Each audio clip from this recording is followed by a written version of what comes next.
if the line in this song, and get up and do it again, amen, was not in there, I would swear that I'd never heard this before. So that's The Pretender. Okay.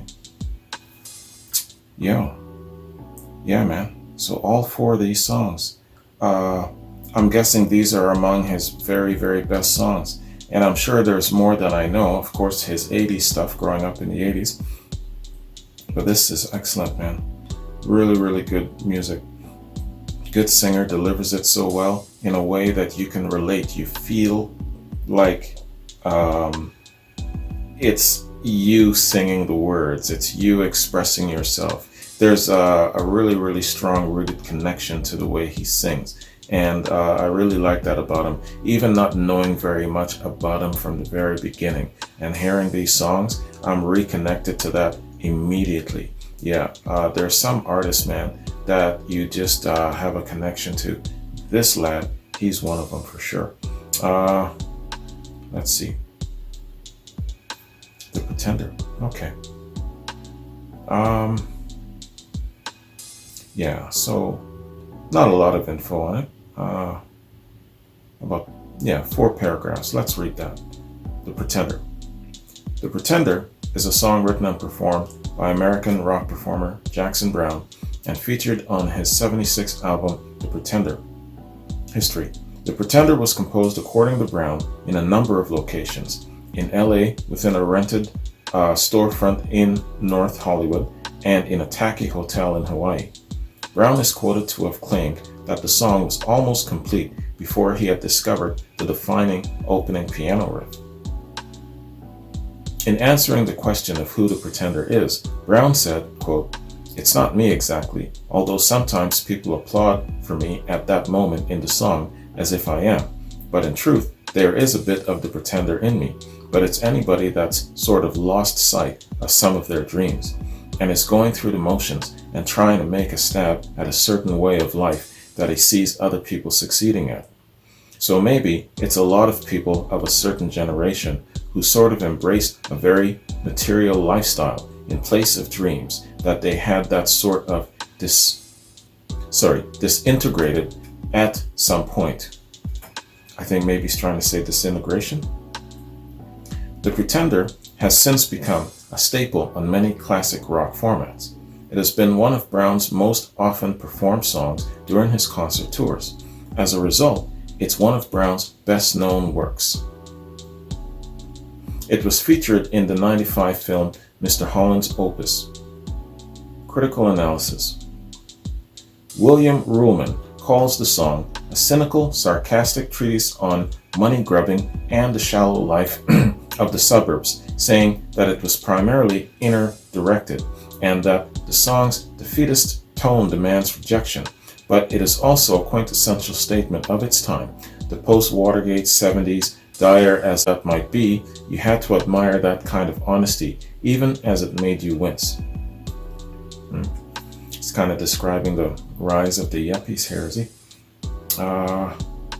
Writing about the songs in the context of its placing as the finale on the album of the same title, author Peter Ames Carlin noted in 2010 that, quote, "telling this is the first JB album to not flirt with holy transcendence in its final grooves."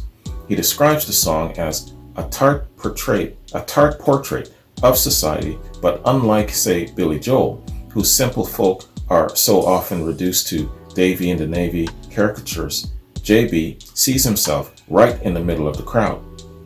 "We'll fill in the missing colors in each other's paint-by-numbers dreams," he pledges. Compared to the sweet, sticky erotica one might recall Browne singing of with Bonnie Raitt in 1973's The Times You've Come, Carlin says, "This ain't it, not even close." Let me read that again, it didn't flow well. "We'll fill in the missing colors in each other's paint-by-numbers dreams," he pledges. Compared to the sweet, sticky erotica one might recall Browne singing of with Bonnie Raitt in 1973's The Times You've Come, Carlin says, "This ain't it, not even close." Okay, so here's a quote from the song. "We're gonna put our dark glasses on. and we'll make love until our strength is gone. And when the morning light comes streaming in, we'll get up and do it again. Amen. And Carlin says, the life of an idiot, perhaps, but certainly not a happy one. Unquote. What do you think of this critic's point of view, POV of this? Is he on point? Because he's kind of lost me a little bit, to be honest with you. Let me know what you think about his point of view here. Anyways, overall, man, hey, what a fantastic assembly of music. Really fantastic artist, man. And it's been a long time coming for me to cover Jackson Browne. I've always intended to get a little Jackson Browne done, but time, you know, it's funny how things go. I mean, just wrapped up Who month, and you would think, doing Artist of the Month over the last year, that the Who would have probably been one of the first reactions, you know, but no, man, Who just became Artist of the Month. Same with, everyone says the same thing to me about the Allman Brothers Band. It took over a year for them to be Artist of the Month. And then Rolling Stones, for example, have never been Artist of the Month. Eric Clapton has never been Artist of the Month. So, you know, you would assume certain artists would become Artist of the Month, and you just don't know how it goes, man. But yeah, it's in the same vein. Jackson Browne, I intended to do a Jackson Browne reaction for the longest time. And it's either, you know, I mean, I sometimes see, especially subscribers do this a lot. They'll say, hey, check out Jackson Browne. You won't be disappointed.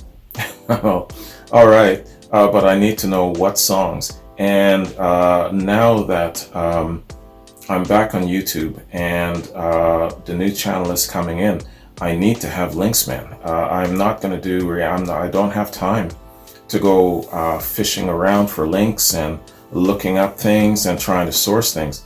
Only at the end anyway to have someone say, oh man, you didn't do it right. This is not the right link. This isn't what I was intending. It's not what I visualized. It's not this, it's not this.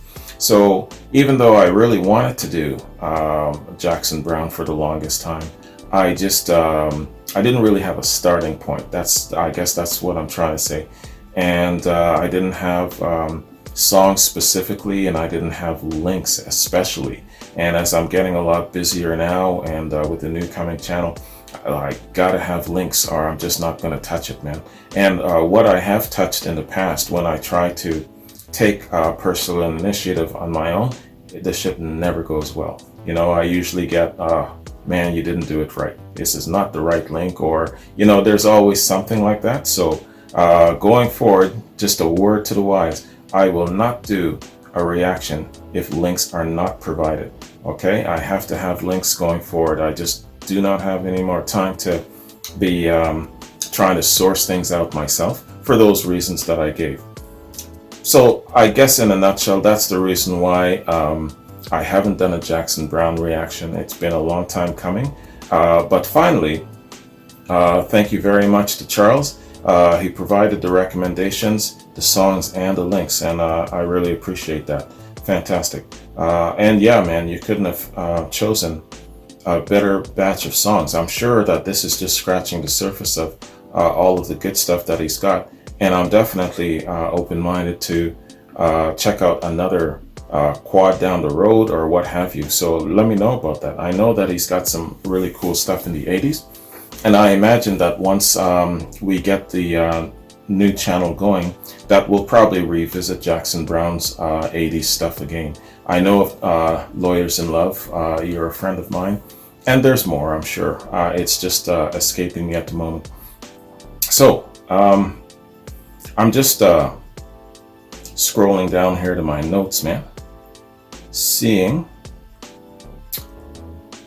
yeah, this month here, just wanted to give you guys an update. It's Bob Dylan month. It's May, the 1st of May, and I've got a poll right now, a questionnaire asking my patrons how to proceed with Dylan month, where to start. And I've got a number of recommendations so far. It seems like there's kind of like a pattern of, well, start with his folksy stuff before his electric stuff. A little bit of his folksy stuff first, and then get into his electric stuff. And not necessarily from the very, very beginning. But I'll wait and see, give it another day, and see what, because there's more patrons to come with their recommendations. So I'll hold off on that. But it's Bob Dylan month. It's a huge, huge catalog. It's very, very intimidating. It's the largest catalog I've attempted to navigate through for Artist of the Month. So man, I tell you, the patrons have really helped me out last month with the Who. And so this month, it's even more imperative. So counting on you, patrons. Don't knock my head off with too much at once, but definitely take my hand and lead me through this maze. So that's Bob Dylan month. And yeah, so in making room for the new channel as well, I gotta really turn it up on the quads. I've fallen behind just a little bit, and I focused so much on Who month that some of the quads kind of fell back. So I'm going to be playing catch up with the quads for the first couple of days, get the new channel launched, and then I'll be hitting Dylan month really hard. So that's going to be kind of like the pattern of what's happening. So Michael, your quad is next, man. And then Ford, I'm just looking at my calendar. Ford, Rico, John, Alan, Greg, Randy, Tammy, Vernon, Peter, Jeff, and there's more, but I'm gonna stop there. So I got a lot of quads to do on the classic rock platform. And then of course, with the new channel starting up, then there's gonna be, it's kind of like a dual thing going on. The classic rock platform will be my primary channel always, because it's my personal walk. The other channel, it's probably going to have a lot more content that I'm more familiar with, even though there's a lot more stuff that I've got to get to know. But my classic rock platform is my personal walk. Therefore, it's always going to take precedent. It is going to be the #1 platform, just so that everybody knows that. And I'm not necessarily going to, like the classic rock platform, not necessarily going to do uploads every single day. You know, on the classic rock platform, it's my intention to do an upload every day. But on the other channel, it might fall in that way, but I'm at this point looking at 4, maybe 5 uploads to that channel on a weekly basis. We'll see how it goes, man. See how my time allows. Artist of the Month is going to conclude at the end of May. So it'll give me a little bit more time to focus on quads. And I like the quads because it's a really great, vast, I've got input coming from all areas. I like that. I like, you know, 1 minute it's a folk rock platform. The next minute it's a fusion rock going here. And so there's all kinds of different things. You know, there's blues rock coming at me. So I like having that. And sometimes in just one quad, the 4 different pieces of music in that quad are so different. You know what I mean? You can have Little Feat in the first song, and then the last song is a Lennon-McCartney song or something like that. So I really like that whole mixed bag where quads go. I enjoy it quite a lot. So back to Jackson Browne. Yeah, I can definitely see myself doing a little bit more for Jackson, and I'll definitely make a point of doing something of his 80s stuff on the Beyond Classic Rock channel. That would be cool. Getting caught up to what he did in the 80s.